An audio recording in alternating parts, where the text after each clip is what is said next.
The Golden Order is a faith of absolutes. It is a reality built on principles of perfection, grace, and an unblemished divine light. Its history, written in gold and stone, is a grand narrative of a world brought into order.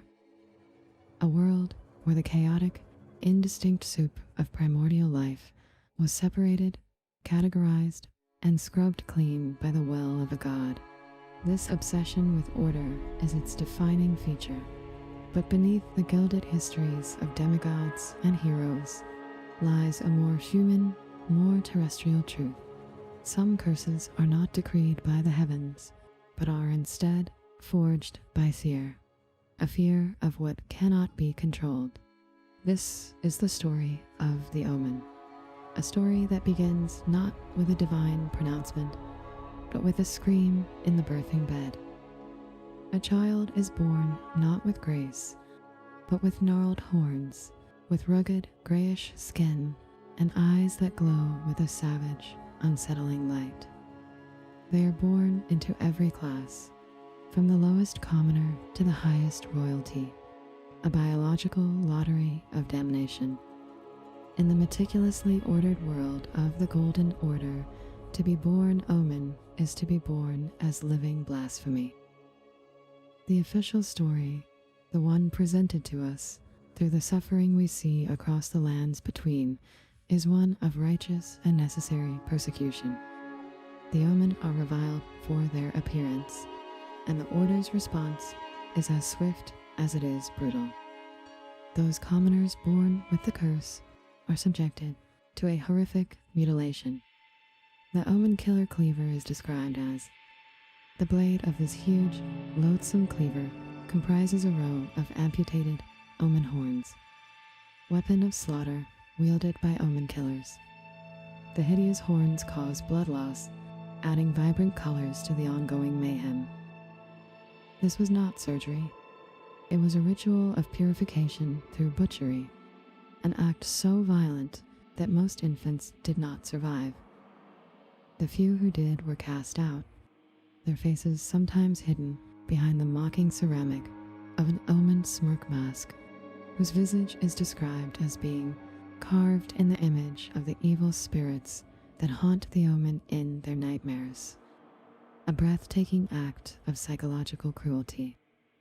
If the Omen is born to a noble line, a different fate awaits. They are cast down, exiled to the sewers and catacombs beneath the pristine capital. The subterranean shunning grounds are not just a location, they are a monument to the Order's disgust, a lightless, sprawling prison for the children it refused to acknowledge, left to rot with the forgotten, the profane, and other defilements like the dumb eater.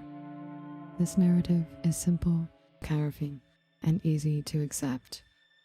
But this story is a lie, or rather, a carefully constructed half-truth, designed to mask a much deeper, more existential fear. The evidence, when examined, does not point to a simple act of bigotry. It points to a desperate quarantine. It suggests the Golden Order was not merely persecuting a people.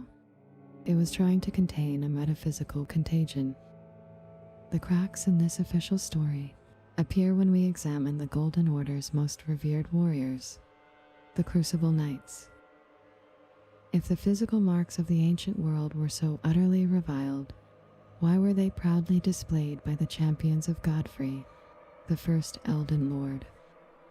I am speaking of Ordovis and Siluria, and the 16 knights who served beside them. These were the first knights of the Erdtree, warriors of immense power and prestige, the very models of martial virtue in Godfrey's age of conquest. Their armor, forged in honor of the primordial crucible, speaks to this reverence.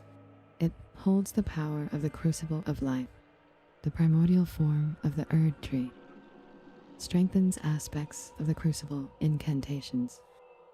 The crucible was not seen as evil. It was the sacred, raw material of their world.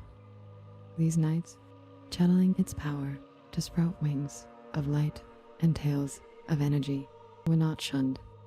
They were heroes. This presents a profound, irreconcilable contradiction. Why celebrate the horn on a helmet, but sever it from a head? The Order did not fear the Crucible's power itself. It feared its chaos. The crucial difference between a celebrated knight and a reviled Omen was one of control. The evidence for this is laid bare in how the Order handles the Omen threat. The regal Omen Bairn reveals the fate of royal infants. Omen babies born of royalty do not have their horns excised, but instead are kept underground, unbeknownst to anyone, imprisoned for eternity. This is not simple persecution. This is permanent, hidden, metaphysical containment. Furthermore, we know the Omen curse is an active, inherent power with a will of its own. This is confirmed by Morgott's cursed sword, which is not merely a weapon he wields. It is a manifestation of his being. It is the warped blade of shifting hue used by Morgott, the Omen King. The accursed blood that Morgott recanted and sealed away, reformed into this blade. His curse is not a passive state. It is a force that can reform, that can refuse to be denied, and create a weapon from its own substance. Here the truth crystallizes. The Golden Order celebrated controlled crucible power, but was terrified by its uncontrolled resurgence. The Omen, with their accursed blood that could reform into a weapon, were living proof that the old world could break through the new. They were not a bug in the system. They were a feature of a previous system trying to reboot. From this terror, two paths emerged, embodied by the twin sons of Marika, Morgott and Mog, born Omen, raised in chains. Their fates represent the two possible outcomes of this primordial power. Morgott, the Veiled King, is a tragedy not because he fails, but because he succeeds in upholding the very system that made him hate himself. He internalizes the Order's disgust, becoming its most fervent defender. He is a one-man civil war, his body a temple of the chaos he despises. We hear this tormented conviction in his voice when we face him, a king protecting a city that would never claim him. Willful traitors all, thy kind are all of a piece. Pillagers, emboldened by the flame of ambition, have it writ upon thy meager grave, felled by King Morgott, last of all kings. His devotion is not just loyalty, it is a desperate act of self-denial, the lifelong struggle of a jailer who is also the prisoner. His twin, Mog, Lord of Blood, chose another path.